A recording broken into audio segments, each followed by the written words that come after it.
Hello, my name is Kern. Welcome back to another Magic the Gathering Arena deck guide. This is something that I've been meaning to play for quite a while now, meaning to design a deck around that I am kind of surprised that is not being played. At least I haven't seen it being played. And that is a Dimir Mill Tempo deck. So what the hell?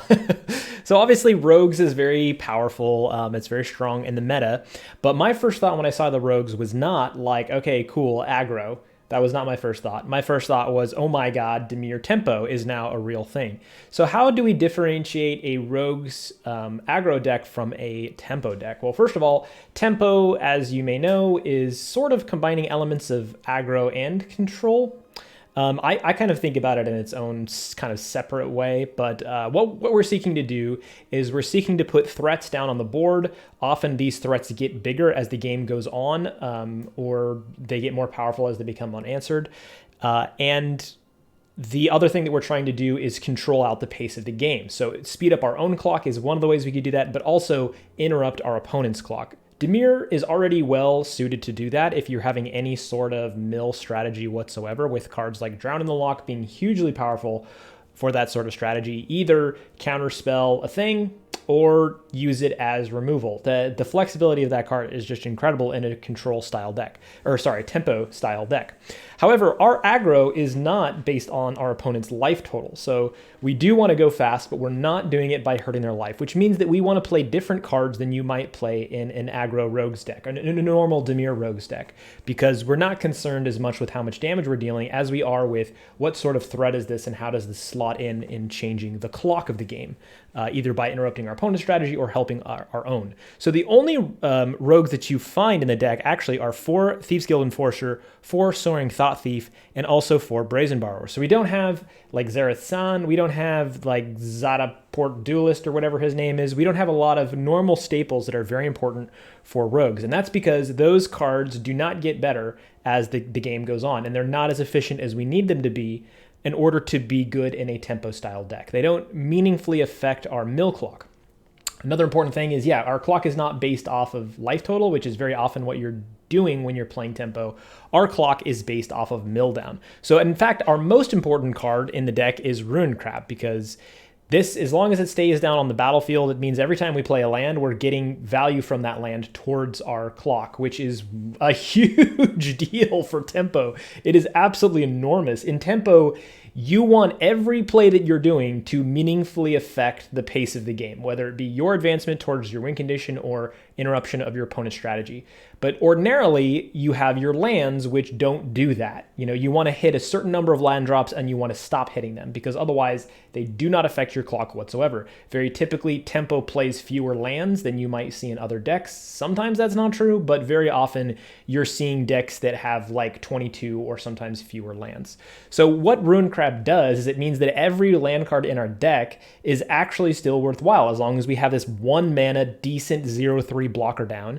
Then also it gives value to all of our lands towards the clock, and pretty good value too. Like 3 cards with landfall, this is a little bit broken, honestly, and it's just begging to be broken. Now, of course, this card does see play in Dimir Rogues, but I think that it actually is even better in this shell, where we are just completely ignoring life total. I mean, we could win via life total, but we're pretty much completely ignoring that and just going straight up for let's mill our opponent down. All right, so what else do we have here that's a little different? We have 4 ops. Normally you don't see that in Rogues, but with Tempo, it's very important that you sequence well, that you find your counter spells on top, and that you play very efficiently to do that. So having ops for the earlier in our game, before we can do stuff like play into the story, is kind of important for us. We have 4 Anti-Cognition. This is a spell you don't often see played in any decks. I think that it is correctly evaluated as not a good counterspell often. However, in our deck, we can very easily turn on its condition so that our opponent has 8 or more cards in their graveyard. It's a little bit conditional in the sense that it still only hits creature or planeswalker spells, but the fact that it allows us to scry too is actually a really big deal in this deck. Again, we care about sequencing, we care about what card's on top and making sure that it's going to meaningfully impact the board. So I'm experimenting with 4 Anti-Cognition, and I think the only reason we're playing this many is because we have so many other counters in the deck. We have 3 Maddening Cacophony. Again, a card that doesn't see play a hell of a lot. But when you're thinking about aggro and you're thinking about advancements too, this is huge. 8 cards it's going to mill for 2 mana. Very rarely do I anticipate we're going to actually be kicking this card. By the time that we can actually have 6 mana, which we have no ramp, so that has to be turn 6 or later, probably later, but let's just be generous and say turn 6. If this is milling more than 8 cards off of kicking it, we're probably doing a bad job. And there were probably other cards in our hand that would be better to play. So for example, I could have a second Maddening Cacophony by turn 6. So being able to play 2 of them for 4 mana is going to be better than playing 1 of them kicked for 6 mana. That's going to mill 16 cards. My opponent would have to have more than 32 cards left in their library for the kick to be worth it. Anyway, that's all to say, this is just a 2 mana mill 8. And that is pretty powerful, especially because 8 is a magic number that turns on a lot of other effects like Anti-Cognition, Soaring Thought Thief, Thieves Guild Enforcer, and Into the Story. Drown in the Loch, we already talked about why that's there. Soaring Thought Thief. So why Soaring Thought Thief and Thieves Guild Enforcer and not some of the other rogues? Well, these cards are persistent threats that continue to threaten our opponent as long as they stay on the board in terms of mill. Other cards do just have like ETB mill effects, or they have no mill effect whatsoever, like that you would normally see in rogues decks. So for Thieves Guild Enforcer, she's going to mill 2 when she enters, so we get immediate value out of her, but she also makes it so all of our future rogues we play also mill 2. As a tempo play, she's pretty dang good. As a flash 1/1, that's okay. But also the fact that she could be flashed in with Death Touch, or she can trade with our opponent. You know, she can act as a pretty relevant blocker, is really good as a tempo card, especially at 1 mana. Soaring Thought Thief, same idea with Thieves Guild Enforcer. We get value out of this card even after we've played it. If we can't go life total, that's fine. Every time any one of our rogues attacks, we get to mill 2 cards. So I don't have to attack with all my rogues. I just have to attack with one of them to get this effect. And I could have multiple Soaring Thought Thief down, and then now I'm milling more than 2 cards each turn. Having some way to continue to clock our opponent with mill that's going to be persistent each turn is kind of important.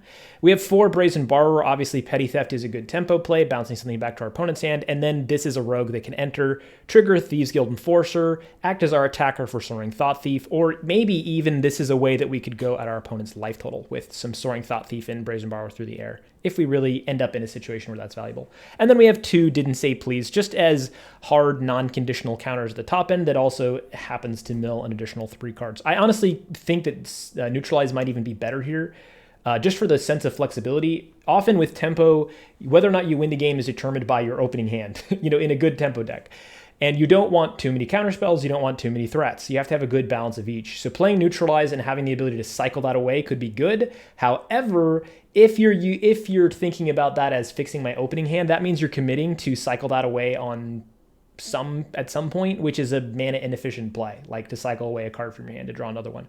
So I don't know. I'm kind of on the fence about which one is better here. And for now, I'm playing with Didn't Say Please, but I don't think we're going to probably end up running more than 3 in any version of this deck, just because it's more expensive, and as tempo, we want to play more cards. Finally, Into the Story is the way that we restock our hand. We don't have a persistent thing on the board. Like you could play C-Octopus, for instance, in order to have a persistent way to continue to draw cards. This is just going to be so much better, like 9 times out of 10. We're almost always going to have this condition turned on by the time we get to turn 4, and if we're not, we're hugely behind anyway. So yeah, being able to just draw 4 off of spending 4 mana at instant speed is pretty good. Yeah, that's about all I can think to say. So let's hop into the standard ranked ladder. I mean, I'm pretty low rank right now, so I don't anticipate this being hugely difficult, but let's see what kind of games we get. I'm really curious how this would do against rogues. Attila the Dun.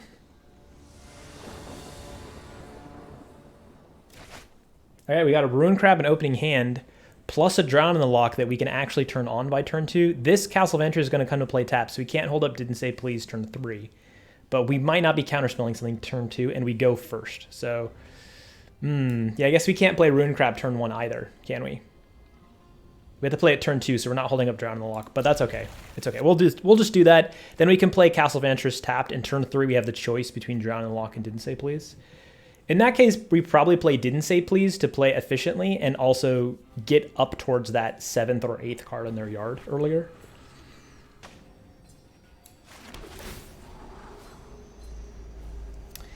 I don't really want that land. I would rather have a different land. I really do need a 4th land, and we only run, what is it, 23?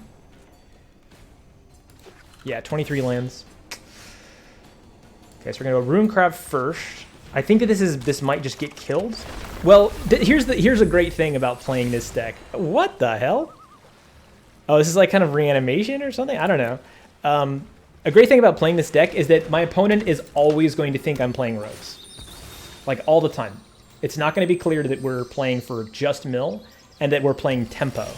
So what they should do is kill my Rune Crab every time, but if you're playing against rogues, that's not necessarily what you should do. So I have a choice here. They have 4 in the bin. They're about to have... Oh, they're going to have 7 anyway, so I can play into the story next turn no matter what. So yeah, we just play a land here and then pass the turn, ready to counterspell their Lurrus or something. We're not going to play Madding Cacophony. That was the choice, to mill them 8. This is a nice card to hold up, like when you're close to finishing out the mill down, so that they don't realize how short their clock is. Yeah, we're going to play mana efficiently and didn't say please that.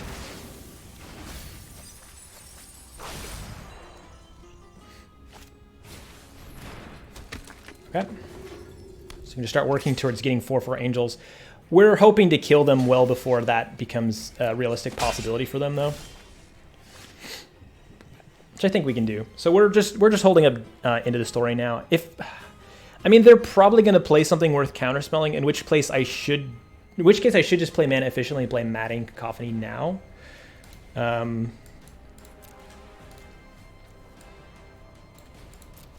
Like, if I think I'm going to counterspell them anyway, but I don't know. I don't feel like I'm in a rush. I would rather draw the cards if they don't play anything worth counterspelling. If they go after my Rune Crab again, I might just let them do it, because getting the 4 cards is better than keeping this alive. Most likely.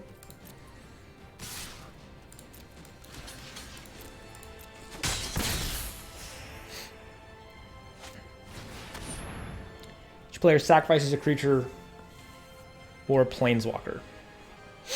I mean, he is a 3 power thing. If he wasn't a creature, if this was just a spell, I think I would let it resolve, but that is a little too good of a creature. You know, I don't want them to have a 3 power thing on the board right now.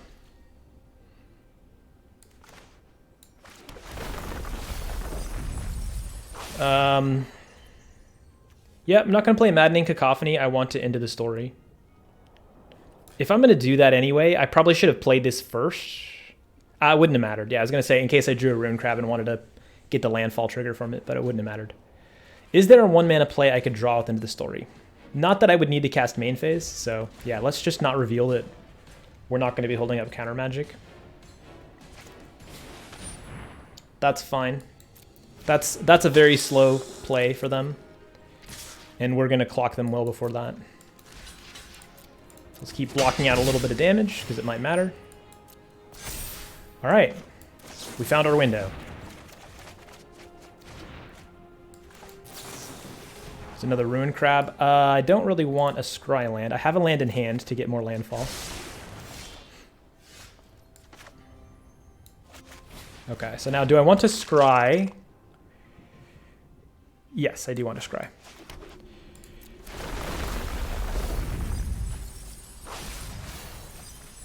All right, they're down to 26. Thieves Guild Enforcer.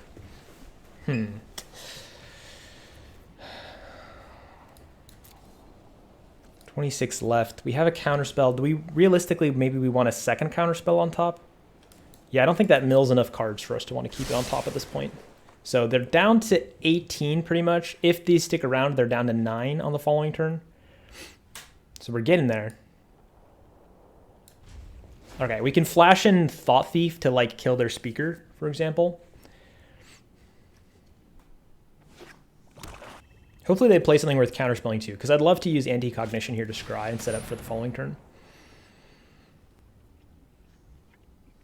I am not concerned about this card at all, so I'll let them have it. I guess the reason to have kept the Thieves Guild Enforcer is for that Death Touch, to deal with these things that are getting big. Yeah, I want to hold up my counter magic just in case they use that 2 mana to do something else. So yeah, we're letting them get this reanimate target. Do they really not have an Archfiend's Vessel? They already do have one, so we're just killing a thing that's been dealing us damage. Okay, now they can make some angels, but at this point, don't think that's going to save them. See, I could attack with Soaring Thought Thief to get 2 more cards milled. I can also play Maddening Cacophony and kick it. And then still have 1 mana left for Thieves Guild Enforcer, which is probably my best play at this point, because that would put them down to, let's see, half of 25 rounded up, right? Rounded up is 13 cards. So yeah, I think that's my best play. Kick it. Play a Swamp, mill 6 more, and then this will mill 2 more. So they're not there yet, but they're really close. And they're probably dead.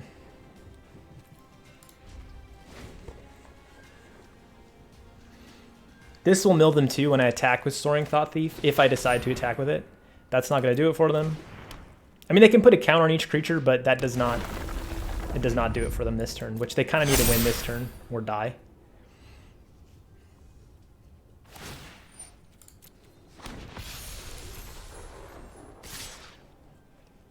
So I just had to block one thing. They're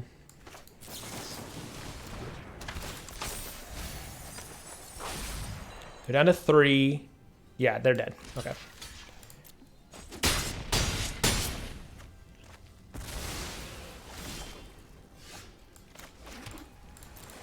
Good game. All right, pass turn. There we go.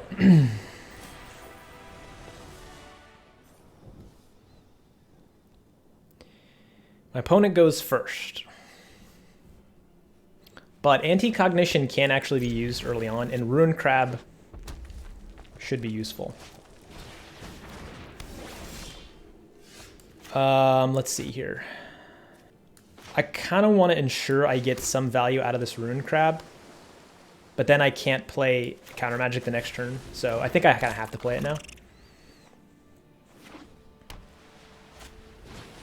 Okay, so this is just straight up cycling. They're going to be gaining life and stuff, which we don't really care about. We're going to be helping them fill their yard for Zenith Flare is the big problem with this, and we don't have a way to exile cards from their graveyard. So we need to hold up Counter Magic once they get to 4 mana to ensure that we can prevent a Zenith Flare. You can gain as much life as you want, dude. Okay, Flourishing Fox. I think I'm gonna. I want Anti-Cognition to scry me cards, ideally, but this might be the best target I get for it.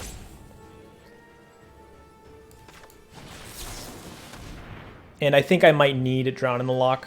Maybe I should have. Yeah. No, they're already at 4 cards in the graveyard. Okay, so Drown in the Lock already hits their biggest cards, most likely, unless they can play like a Sea God's Boon or whatever that card's named. Unless they want to play that, which is highly unlikely they'd want to play something like that. Okay, so I guess I'll play the Triome to get the second black down so that the following turn I can actually play 2 Drowns in the Lock if I need to, or a Drown in the Lock and a Thieves Guild Enforcer. It does mean that I'm not holding it up as a cycle land, but being able to play 2 cards next turn could be important. Just the unfortunate, you know, majority blue that we have in our hand. I think our land base might be a little bit off, now I think about it. Yeah, we have 8 islands, 5 swamps left in the library. I think we could stand to cut an island and add a swamp.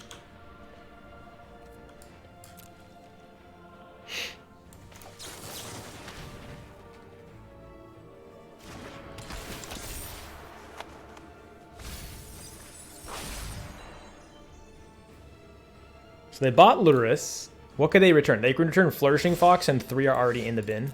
Oh my goodness, what a good draw. But realistically, we're probably just counterspelling Luris next turn. But if they don't, then we have something, right? That's a really good draw. They're already down to 38, making good progress. They are probably at like Zenith Flare to kill us territory. Yeah, we don't care about that guy. Good luck trying to cycle me to death with just that 1 card. Our clock is, you know, we're able to go off a little too fast for that to realistically do anything against us. So, yep, they're not going to be able to play Luris. We can now restock our hand.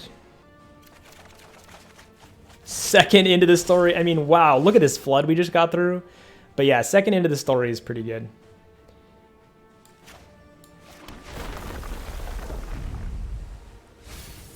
still holding up counter magic. If they play Lurrus now, we can play our 6th land the following turn and be able to drown in the Lock of Zenith Flare and still have Into the Story to find us another counterspell. We're gonna have to have counterspell like every turn, basically. I want my clock to go a bit faster. Like, I need to find like a 2nd Rune Crab or some additional rogues or something.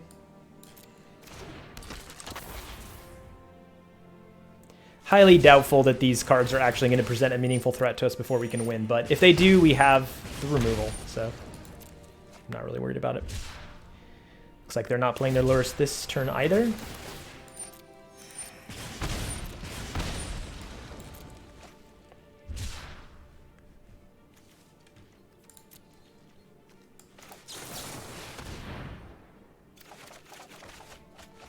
Wow, that was quite the flood that we got through.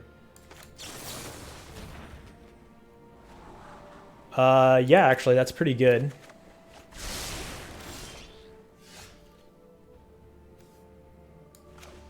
So we'll go Rune Crab. Let's see, we want to play double blue. Potentially for Didn't Say Please. It doesn't matter what I play here. I'm just gonna play this. Oh shit! Why don't I have Fabled Passage in the deck? God damn it. I knew I was missing something.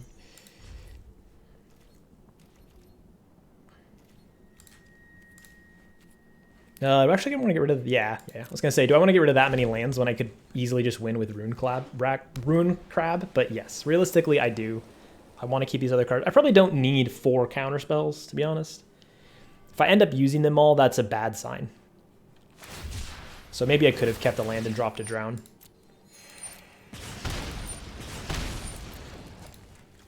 They surely must have enough cycling in their graveyard for a Zenith Flare to kill us at this point. 1, 2, 3, 4, 5 lands. Yeah, let's know that. It also helps to mill them a little bit.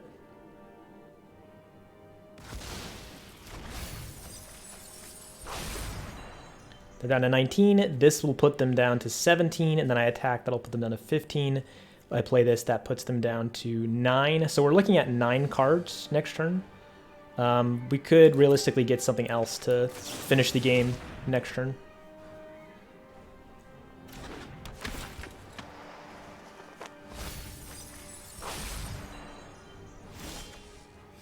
Rune Crab helps, but doesn't quite get us all the way there. So we're going to attack to mill them 2 more.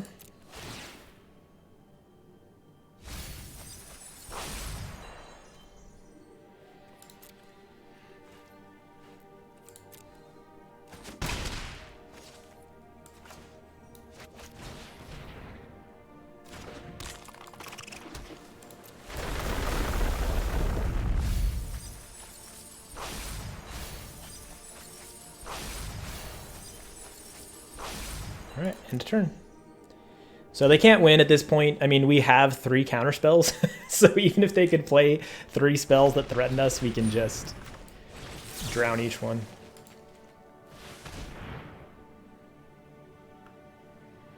This is going to be the Salty Rope.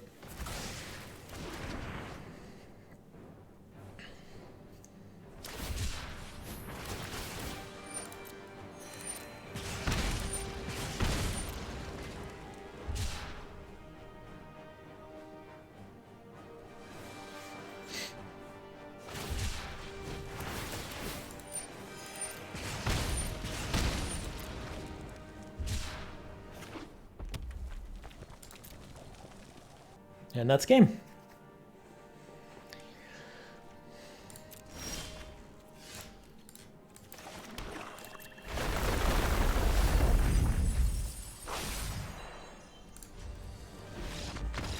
Boom. All right. Rod Rock. Mr. Fibblethip versus Fibblethip. We have the Rune Crab. We can't hold up a counter spell the turn after we play it, and we can't even play Thieves Guild Enforcer afterward. But Rune Crab in opening hand with 2 mana and counter magic and stuff. Let's play it. On the play as well. I mean, I could top deck an untapped black. Okay, this is probably mono red. Yeah. It's too bad I can't hold up Drown in the Lock, because there's a few turn plays we'd like to be able to hit, and also to being able to play Thieves Guild Enforcer could be nice.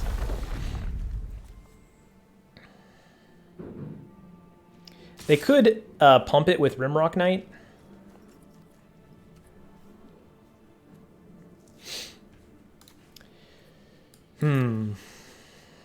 Or they could also shock the Rune Crab. I'm not going to block.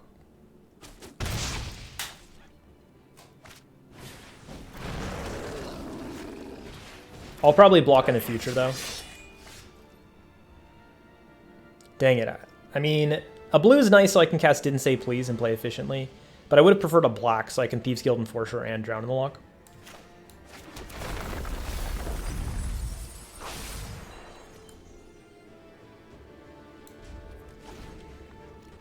So they are already at Embercleave, potentially.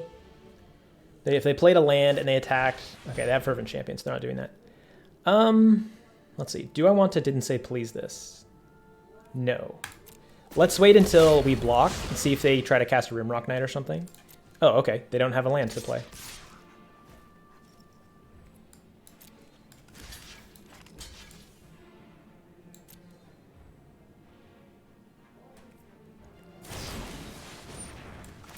Perfect. All right. Can now flash in Thieves Guild Enforcer. Give me black. Dang it. Okay, another counterspell is not bad. We'd also like just another land in general so I can into the story at some point here. Okay, they did find a land.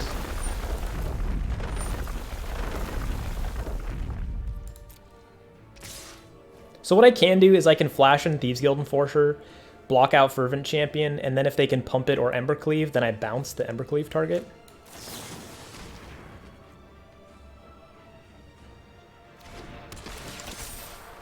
Why would you be just thinking about Embercleave targets right now? Okay, they're trying to stomp it. So I can't play around that with Brazen Borrower, unfortunately. So they do hit it before she can block.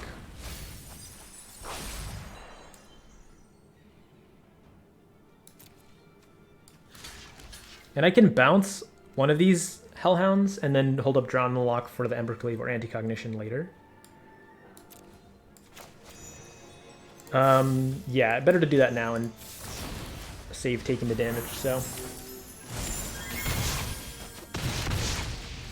Alright, turn whatever that was, 4, and they've only gotten me down to 15. Feels good, man. Alright, second black. A little bit too late, but that's okay. We can double counterspell if we need to.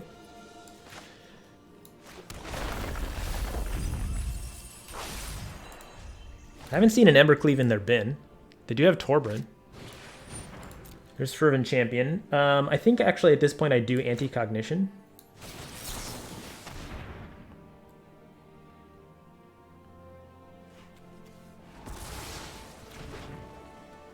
We don't really want Opt. I think I'm going to scribe both to the bottom because I don't particularly need either of those cards right now. Having another Drown in the Lock would actually probably be one of the best things I could find on top. Okay, no lands, so... Feels bad, man. We're going to block the Fervent Champion, hoping that they pump it, and then we can Drown in the Lock it to just blow them out a little bit. Maybe they're going to try to stomp the Rune Crab. I would also like to counterspell that. There we go. It's not hugely important I keep my Rune Crab alive, but it is blocking out a lot of damage right now. Okay, yeah. Okay. Yeah, they were faster than us, at least with their opening hand, so we couldn't out-aggro them, so we just play tempo. That's how tempo works against aggro. Either you're faster than them, or you just tempo them, you just interrupt their strategy. Alistair. Oh, man, this is not a great hand. I mean, these are kind of like removal. No Rune Crab. It's the first game that I've, since this recording anyway, that we didn't have a Rune Crab in opening hand. You know what? I'm going to keep it for just that reason. Just to see how this goes without a Rune Crab. I probably shouldn't keep it anyway. We don't really want a 5th land. So I think I'm going to just play Maddening Cacophony as a turn 2 play to turn on Thieves Guild Enforcer to be amazing. Lotus Cobra, eh? Yeah. Instantly turn on my hand. Okay, so it looks like we got green-white stuff. Maybe enchantments. Looks like landfall-y stuff. Yeah, green-white counters is what this looks like. Interesting. With Lotus Cobra just as a ramp element. Alright, that's a lot of ramp. That's kind of a problem. So at this point, what I'm thinking about is, do I want to bounce a Lotus Cobra? Yes, absolutely, I do. They decided to play 2 Lotus Cobra, so they have something that they're trying to ramp to. If I bounce one of them, that'll set them back a turn, giving me more time. I can even flash in my Thieves Guild Enforcer to kill the other one. So let's do this now, before they can play a land. We'll see if they attack us again, then we can flash in Thieves Guild Enforcer, kill one of their Cobra, and maybe set back their strategy by quite a lot. Maybe they just didn't get another land in general. This is like all they can play.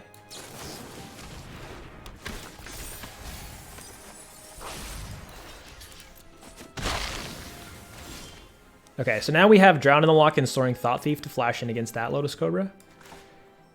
So we're just going to pass turn.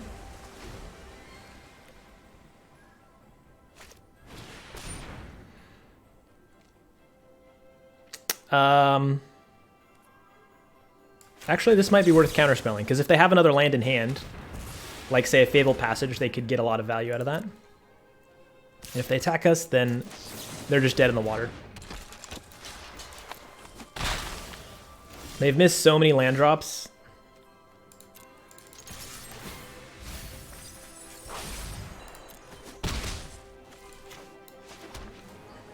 I don't want to play anything else main phase, so I'm not casting the Ops now. It is possible I would want to Drown in the Lock and Brazen Borrower. So I want to leave that open for myself. Yeah. So I wanted to show a game there where what happens if you don't keep Ruin Crab, but our opponent just drew extraordinarily poorly. Kept a 2-lander, did not get more lands, and then I just completely screwed with their ability to ramp it all and try to catch back up. So that wasn't like the best example of what happens if you don't get Ruin Crab in opening hand, but I mean, I still got, you know, I had cards that were flexible enough, is what I'm trying to say. It could have gone just as well if my opponent hadn't drawn better. Another opening hand without Ruin Crab. The Opt is nice though. Turn 1 Opt. My opponent goes first, but I do have the Maddening Cacophony to turn on these Thieves Guild Enforcers, so I think I'm going to keep it. That's the main reason that I want to keep this hand. If I play Swamp, I could double Thieves Guild Enforcer. I think I'd rather just Opt though, right? Because realistically, I want to play Maddening Cacophony next turn, most likely.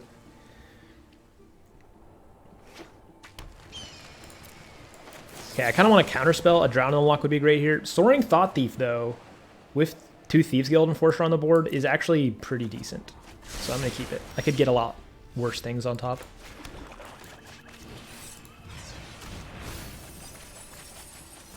Okay, this is like an all-colored deck, maybe. Oh, it's Shrines. Okay. What are the Shrines I want to hit? I think the Draw Shrine is at 4 mana. This I don't really care about all that much. I don't have any counter spells anyway, so it's not like I can hit them, but let's play another Black Source so we can Thieves Guild Enforcer into Thought Thief, maybe? Or do I want to double Thieves Guild Enforcer to maximize the mill from this ETB? Okay. I can bounce stuff like Sanctum of Fruitful Harvest. I think I'm going to maximize the mill via ETB.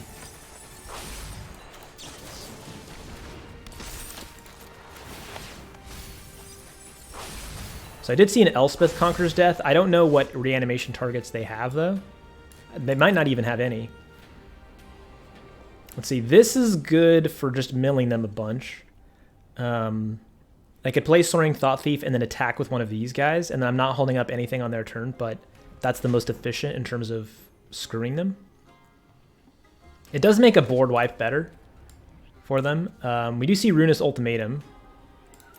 1, 2, 3, 4, 5, 6, 7, 8 mana is what they could potentially have. So they could be able to cast that, in which case, like ideally, I would want to flash this in later. So we miss out on 2 mill if we don't do this now, but I think that's okay. So let's Maddening Cacophony.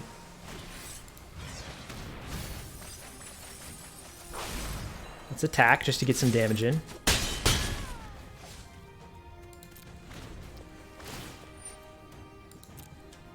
We want to bounce something better like their Card Draw Shrine or a Sanctum of All. Is that what it's called? Sanctum of All? Yeah.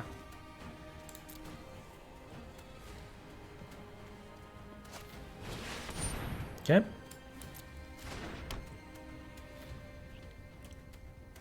This sets them back an entire turn to bounce the Sanctum of Calm Waters. I really want a counterspell or an Into the Story. One of those two, please. Please, please, please. Most of all, I want Anti-Cognition as my counterspell, but I would take any counterspell at this point. So let's see. Do I want to do this now so that I can attack with it and hit their life total harder? Or do I want to do this now? Just in case I top deck a Into the Story, which I would rather do with my 4 mana than spend some of it bouncing their Sanctum of Calm Waters. Realistically speaking, this is 4, 5, 6 mil that it represents immediately. Yeah, let's do this.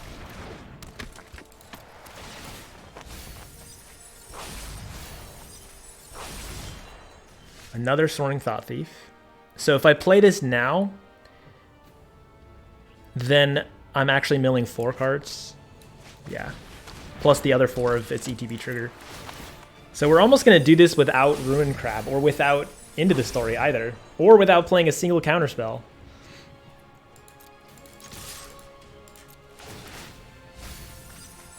Yeah, we see lots of wipes there, and we don't have any counterspells, so...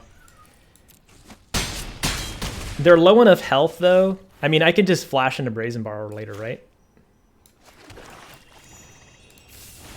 Let's bounce that. Not give them the card draw to try to find the board wipes they might have. I could have also bounced the Sanctum of Fruitful Harvest, but we did see that they have Storm's Wrath, and I think... Oh no, their colors are not fixed to be able to do that. So I probably should have had Sanctum of Fruitful Harvest, because that gives them the most possibilities in terms of finding a board wipe. They're still 2 turns away from me being able to mill them down, even if I keep the board. Of course, they're going to die because they are at 1 health, so we actually killed them via health, so cool. My opponent thinks that we were rogues. That's the only downside, is they had no idea we were tempo mill. I don't know that any of my opponents will realize that, to be honest. Some cards that I play that might make some smart players think, like, wait, what? I think most often, though, my opponents are going to say, you're not supposed to play that card. What does this person know about rogues? Typical silver player is what my opponents will think. They won't be able to anticipate the big brain Dimir rogue / tempo-y mill strategy. VB2000, you actually play Ugin. Okay, another one without a crab, but this is a harder thing to decide to keep. We have Thieves Guild Enforcer without the Maddening Cacophony to ensure that it gets turned on. See, this will mill 2, and then when this enters, that mills 4, and then when that enters, if it enters, it mills another 4. So they can turn each other on in that fashion, but they're not likely to act as removal. This is removal. I think I'm going to still keep it, though. I've kept every single opening hand I've played so far. I don't know that I should keep this hand. I probably shouldn't. Doesn't have any counterspells. Well, there's one. It's getting better. All right, we're just going to pass the turn. Opt on their turn. Okay, could be actual Azorius Control. Soaring Thought Thief. I think we do want that with this hand.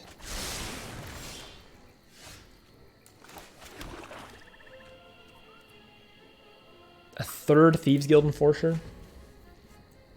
So we can play 1 Thieves Guild Enforcer now, and then the following turn 2 more. I am concerned with their colors. They might have wipes, but this could just be enchantments, actually, now that I see this green in there. Green, blue, white. Enchantments is one thing I think of. I want to see what's in their graveyard. I could just play Soaring Thought Thief as a more efficient play, but I want to get the ETB mill, so I'm going to go all my Thieves Guild Enforcers first. Yep, this looks like enchantments.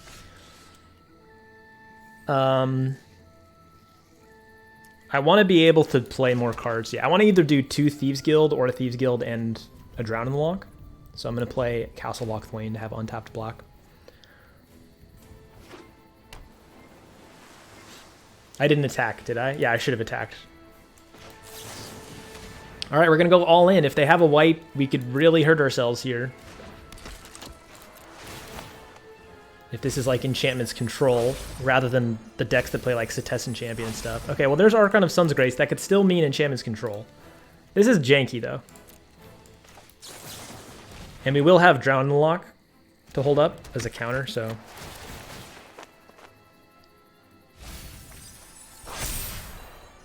Alright, we're hitting for 9 on our turn. So we're really begging them to wipe if they've got one. Oh my god, the flood that we just helped them get through.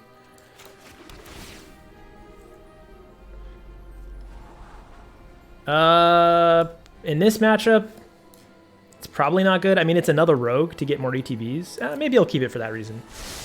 We might even just be able to kill them by going face. And having, like, board restock with these 3 power things is kind of nice. This is going to kill one of our Thieves Guild Enforcers, or they could block out 2 of them, but either way, I don't really care. It's not worth counterspelling.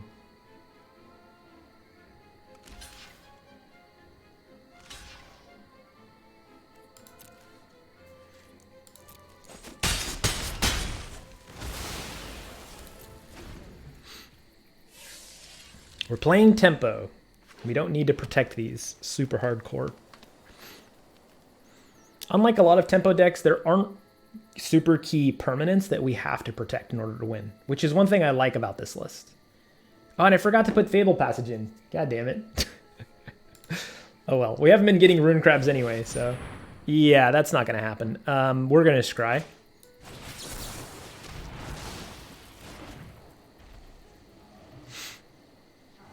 Do I keep this on top, the Brazen Borrower on top? Yeah, I mean, I still think I do. I'm going to bury one of that swamp there.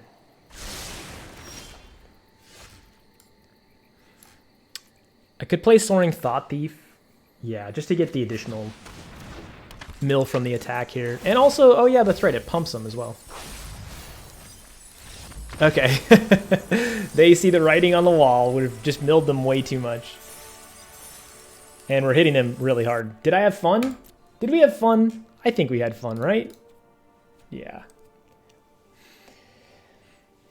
I think that there was probably something up with that deck we didn't get to see.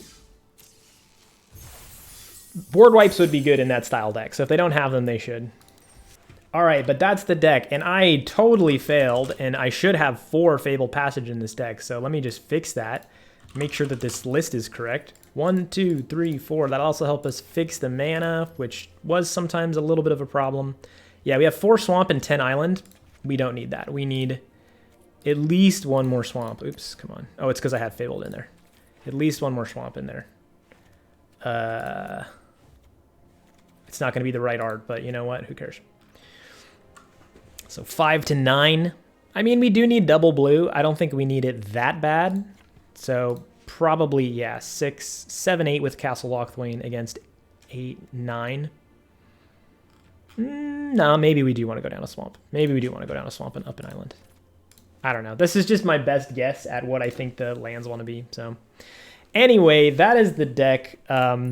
I hope that you enjoyed it. Let me know if you have any thoughts about how we can improve this deck or what some considerations might be. I haven't built out a sideboard for this deck at all. I haven't really thought about that. There are some things that people could sideboard in against us that could hurt us quite a bit. But yeah, this is just my take of a best of 1 on the deck. And because this deck is so fast, we got to get a lot of games in there. It just so happened that I won every game. I like to show myself losing with at least 1 game if I can, but sometimes it just so happens that when I record, I happen to win all the games. And right now I'm in silver, so that's going to be more likely. But thank you so much for watching, and I will see you in the next deck.